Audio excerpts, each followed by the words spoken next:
कभी अगर मौका लगे ना आप लोगों के जीवन में और आपका हम तो नवयुवक बेटा बेटी से कहेंगे तुम कंपटीशन एग्जाम में बैठने जा रहे हो, परीक्षा देने जा रहे हो, तुम कोई इंटरव्यू देने जा रहे हो, कोई सरकारी नौकरी की तैयारी करने जा रहे हो, एक बात अपने भीतर उतार कर रखो। कभी कभी जिंदगी में अगर तुमको अच्छा लगे तो प्रयास कर देखना, पूरी मेहनत करो, अच्छी पढ़ाई करो, अच्छी मेहनत करो, दिल से पढ़ो, दिल से मेहनत करो, रात दिन एक कर दो। और जब एग्जाम देने के लिए जाओ, जब तुम कंपटीशन एग्जाम के लिए, इंटरव्यू के लिए जाओ, जब तुम सोचो कि मेरी जॉब मुझे चाहिए और मेरा बाबा मुझे देगा, मैंने मेहनत करी है, पूरा कर्म करा है, मैंने पूरा दम लगाया है, तो मेरा बाबा मुझे नौकरी देगा, तो ये निश्चित है वो देगा। उसके लिए बस एक कर्म आखिरी में कर जाना, जो अशोक सुंदरी का स्थान। फिर ध्यान देना, ये शिवलिंग ध्यान से देखेंगे आप लोग, ये शिवलिंग है, ये जलाधारी। और शिवलिंग के मध्य में जो जलाधारी और जलाधारी के सामने से एक स्थान गया हुआ है, जहां गणेश जी का स्थान, कार्तिकेय जी का स्थान और बीच में अशोक सुंदरी का स्थान। जो ये जलाधारी है, इस जलाधारी पर लाल चंदन की 7 बिंदी, कितनी बिंदी लगाना है आपको? 7। लाल चंदन की जलाधारी पर 7 बिंदी। अशोक सुंदरी का जो स्थान है, वहां पर केवल पीले चंदन की 5 बिंदी। कितनी लगाना है? 5 बिंदी। और 5 बेलपत्र, केवल 5 बेलपत्र शंकर भगवान के शिवलिंग पर, परंतु उसके चढ़ाने का तरीका 5 बेलपत्र का अलग रहेगा। थोड़ा ध्यान देंगे, 5 बेलपत्र जो आप चढ़ा रहे हैं, उसकी डंडी का जो मुख है, वो आप 5 स्थान पर पशुपति भगवान का स्मरण कर डंडी का जो मुख है, वो 5 स्थान पर अलग अलग स्थान होना चाहिए। आप थोड़ा ध्यान दे रहे हैं, 5 स्थान पर डंडी का जो मुख है, वो 5 स्थान पर अलग अलग होना चाहिए। और 5 स्थान पर अलग अलग होकर बाबा को स्पर्श कर अपने दिल की बात कर जब आप पूरी मेहनत कर लें, पूरी पढ़ाई कर लें, तब तुम आखिरी में भगवान की शरणागति में जाकर कहना, बाबा ये मेरा विश्वास कहता है कि तू मुझे इस एग्जाम में निकालेगा और मुझे नौकरी देगा। तब ये चढ़ाकर बाबा से विनती कर फिर अपने गंतव्य पर जाना, बाबा उसको स्वीकार कर तुझे फल देगा ही। ये 5 बेलपत्र जो आप चढ़ा रहे हैं, अलग अलग स्थान पर नियुक्त कर रहे हैं, इसका मतलब ये होता है कि हमारी सारी राहों को खोल देना। और जैसे बहुत आप लोग जरा ध्यान दें तो आपके स्मरण में रहेगा कि अगर मान लो एक पत्र है, उस पत्र से अपन समझेंगे।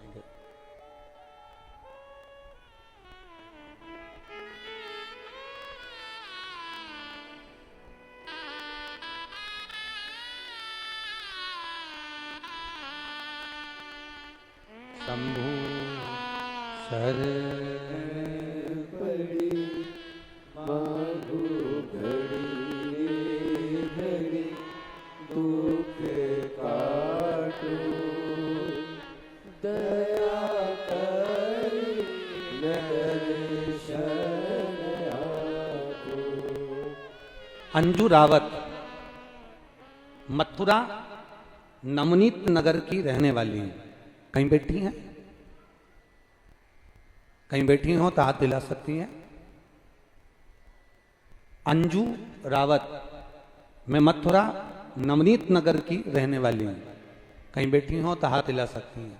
अंजू रावत। गुरुदेव, अब जरा समझना, बहुत सुंदर प्रसंग है, शायद आपके स्मरण में है कि नहीं है, वह आपके जीवन की एक लाभ देने वाला प्रसंग।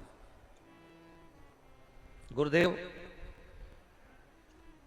मेरी पसलियों के बीच में एक बड़ी सी गठान हो गई, और पसलियों के बीच में जो गठान हुई, 2 साल हो गए गठान का इलाज करवाते करवाते, पर गठान गली नहीं। आखिरी में डॉक्टरों का कहना था कि इस गांठ को निकालना पड़ेगा, ऑपरेशन करना पड़ेगा, अगर ये ठीक नहीं हो रही है तो इसको निकाल कर ये जांच के लिए जाए। अब गुरुदेव करूं तो करूं क्या? तब आपने कहा था कि बेलपत्र के जो पीछे का भाग होता है, बहुत बहुत ध्यान देंगे, मेरी माताएं बड़े ध्यान से कथा का स्मरण करेंगे। बेलपत्री के जो पीछे का भाग होता है, डंडी का बिल्कुल पीछे का जो भाग है, पीछे का जो भाग, आपने कहा था बेलपत्र के जो पीछे का भाग होता है, अगर वो अशोक सुंदरी का नाम लेकर हाटकेश्वर महादेव, कौन सा महादेव? हाटकेश्वर महादेव का नाम लेकर अशोक सुंदरी को छुआकर चबाया जाए तो गांठ कैसी भी होती है वो गलती है। अब मैंने आपके वचन पर भरोसा करा, शिव मंदिर जाती, बेलपत्री उठाती, उसके पीछे का भाग तोड़कर बाबा को चढ़ाकर अशोक सुंदरी हाटकेश्वर महादेव का नाम लेकर खाती।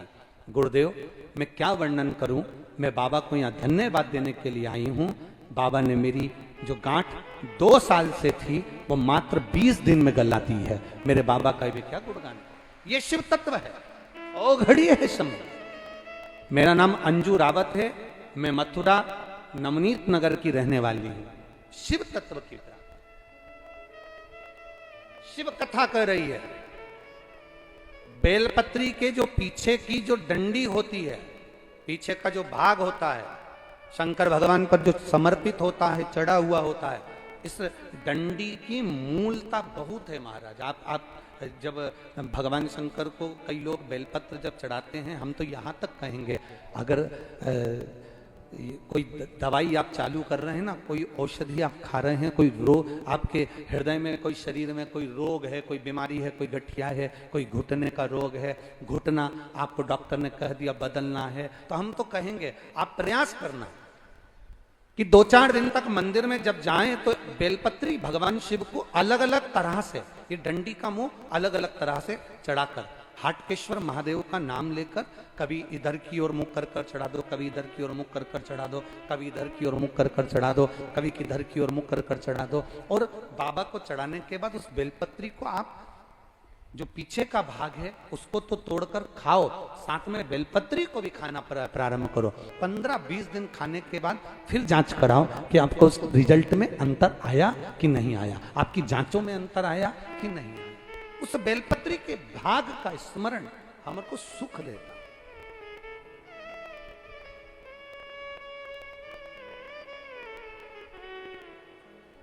अरे तेरा ही दिया मैंने खाया पिया है, तेरा शुक्रिया है, तेरा शुक्रिया है। भगवान षडानंद कार्तिकेय का प्रागट्य मां कह रही है, जाओ ए षडानंद कार्तिकेय, तारकासुर का वध करो, पर इतना याद रखना कि तारकासुर के हृदय में शिव बसा हुआ है, उसके हृदय में बाण नहीं लगना चाहिए।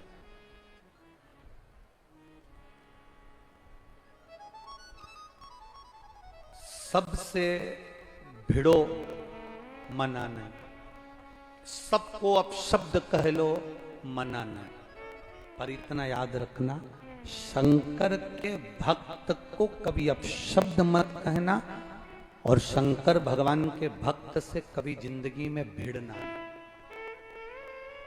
क्यों?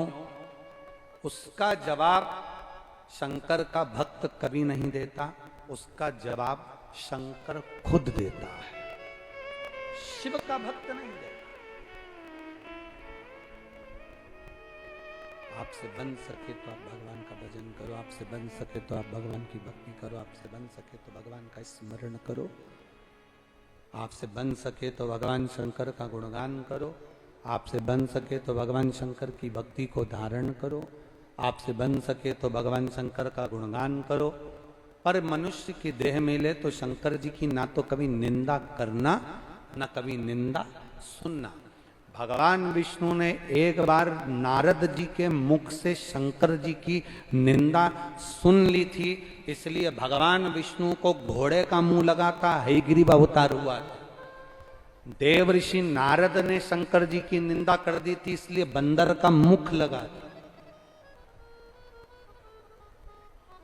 ना कभी शिव की निंदा करना और ना कभी शिव की निंदा सुनना।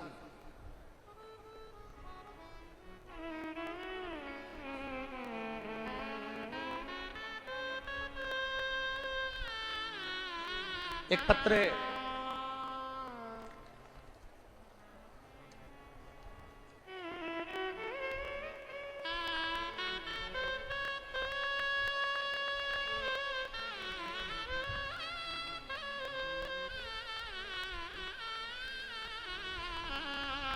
मैं टाउनशिप कदम विहार मथुरा में रहती हूं। मेरा नाम सपना गुप्ता है। मैं आपसे एक निवेदन करना चाहता हूं। मैं एक मंदिर में शिव जी का व्रत करना प्रारंभ करी। वहां के जो पुजारी जी थे वो मुझे मना करे कि आप यहां पर पूजन मत करो, मंदिर के दिया मत लगाओ, नारियल मत रखो। फिर भी मैंने 4 व्रत वहां पर कर लिए थे जब तक वहां पर कोई पंडित जी नहीं थे, कोई पुजारी नहीं थे। 5वां मेरा सोमवार का व्रत था। आपने कहा था 5 व्रत एक ही मंदिर में होना चाहिए। मैंने उस मंदिर में पंडित जी ने, पुजारी जी ने वहां पर रस्सी बांधी और रस्सी बांधी तो किसी को अंदर जाने नहीं दिया। परंतु मैंने 4था व्रत मेरा वहीं 5वां व्रत था गुरुदेव। मैं करूं तो करूं क्या? मैं रस्सी को लांग कर नारियल भोलेनाथ जी का रखा, बाबा के दिए मैंने बाहर जला लिए और अपना व्रत पूरा किया। बाबा क्या अपने भक्त का जवाब भोलेनाथ देते हैं? ये मैंने केवल कथा में सुना था, पर आज मैंने सिद्ध देखा। गुरुदेव, मैं जैसे ही मंदिर से निकलकर बाहर हुई, वो महाराज ने नारियल उठाकर बाहर फेंक दिया और चिल्लाकर कहा, आज के बाद इस मंदिर में मत आना। गुरुदेव, मैं तो वहां से चली गई। पत्र केवल इसलिए लिख रही हूं कि वहां के जो पुजारी जी थे वो बहुत ज्यादा तकलीफ में हैं, बहुत ज्यादा कष्ट में हैं। उन्होंने उस समय तो पशुपति व्रत का नारियल बाहर फेंक दिया, पर वो बार बार क्षमा मांग रहे हैं। तो मैं क्या करूं? आप इसका उत्तर बताएं। उनको रोग हो गया, बीमारी हो गई और वो बहुत दुखी हैं। रोज घर आकर नमन करके मुझे क्षमा मांग रहे हैं। मैं क्या करूं? सपना गुप्ता जी टाउनशिप कदम विहार मथुरा की हैं। आपसे केवल इतना सा निवेदन करेंगे, आप कुछ मत करो, आप तो भोलेनाथ जी से प्रार्थना करो और उस पुजारी जी से कहो कि शिव के भक्त का जवाब भक्त कभी नहीं देता, देता है महादेव। तो आपको भक्त के चरण नहीं पकड़ना, आपको महादेव के चरण पकड़कर महादेव को जल चढ़ाना। आपको भक्त के चरण नहीं पकड़ना, आपको महादेव के चरण पकड़ना। आप महादेव से क्षमा मांगो। हमारे यहाँ 16 सोमवार, संकट सोमवार मेरी माताएं करी होंगी, यहाँ पर भी मथुरा साइड में करती हैं माताएं 16 सोमवार का व्रत। किसी ने करा हो तो हाथ उठाओ जरा। करा है? बहुत बहुत धन्यवाद, रखिए हाथ। 16 सोमवार संकट सोमवार की कथा कहती है, राजा ने अपनी रानी से कहा था कि पूजन का सामान भेज दो, और रानी ने पूजन का सामान अपनी दासी के हाथ भेज दिया। बोलो जी जी, वो पढ़ी कि नहीं पढ़ी कथा? दासी के हाथ भेज दिया। दासी पूजन का सामान रखकर चली गई। राजा ने पूजन कर दिया महादेव का। राजा को क्रोध नहीं आया, राजा के हृदय में भाव नहीं आया कि मेरी रानी ने मेरे साथ ये क्या करा कि नौकरानी के हाथ, सेविका के हाथ सामान भेज दिया। राजा को दुख नहीं, पर महादेवों ने उसका फल लिया। आखिरी में रानी को स्वप्न में आकर कह दिया कि इसको धक्के मार कर निकाल दे। रानी धक्के खाती खाती जहां जाती थी, एक बुढ़िया की टोकरी सिर पर रख ली, उसका कपास पूरा बेकार हो गया। किसी के यहाँ गई, कुम्हार के यहाँ, उसके मटके चटकने लगे। जिस पानी में सरोवर में हाथ डालती थी उसमें कीड़े पड़ जाते थे। आखिरी में रानी किससे कहे, दर दर भटकती रही। 16 सोमवार की कथा कहती है, संकट सोमवार की कथा कहती है। रानी भटकते भटकते किसी गुरुवर के पास में जाकर कहती है, मैंने शंकर का अपमान कर दिया, मेरे को कौन माफ करेगा? गुरु कहते हैं कि तुम्हें माफ केवल शिव ही कर सकते हैं। तुम शंकर का 16 सोमवार का व्रत करो और उस शंकर से आराधना करो। वो दे देगा।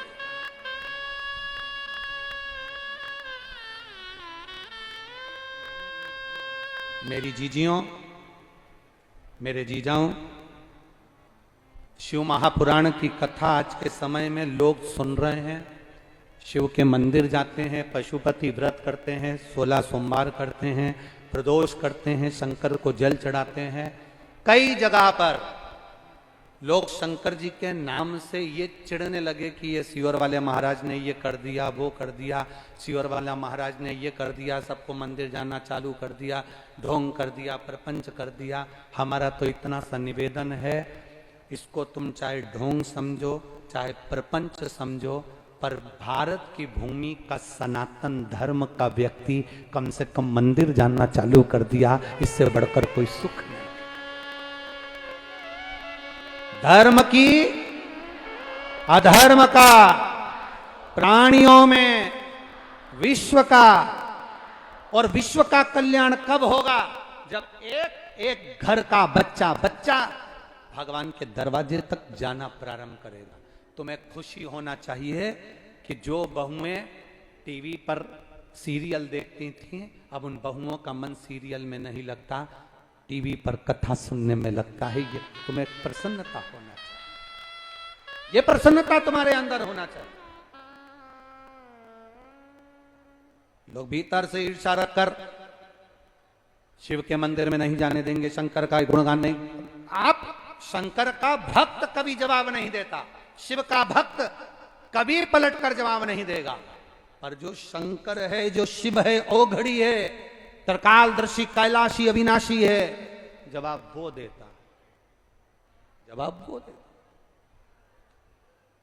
भक्त जवाब नहीं देता। पार्वती जी ने कह दिया इसके हृदय में, सुनो, बाण नहीं लगना चाहिए, ये मेरा भक्त है, शिव का भक्त है।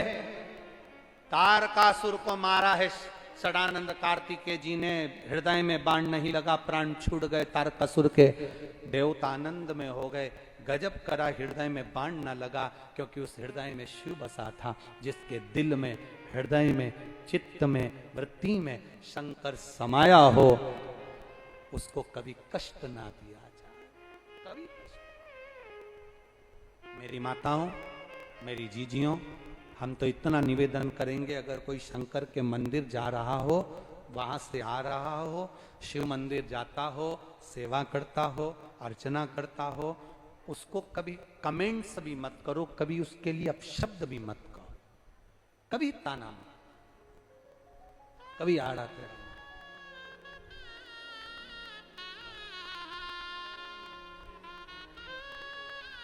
बन सके अच्छा कहो, बन सके अच्छा करो, और बन सके तो अच्छा बोलो, प्रयास करिए। वो शिव है, ओघड़ी है, दयालु है, दाता। ऐसा मेरा शंभु, ऐसा मेरा शंकर त्रिकालदर्शी। बड़े ध्यान से, आनंद से 7 दिवसीय शिव महापुराण की कथा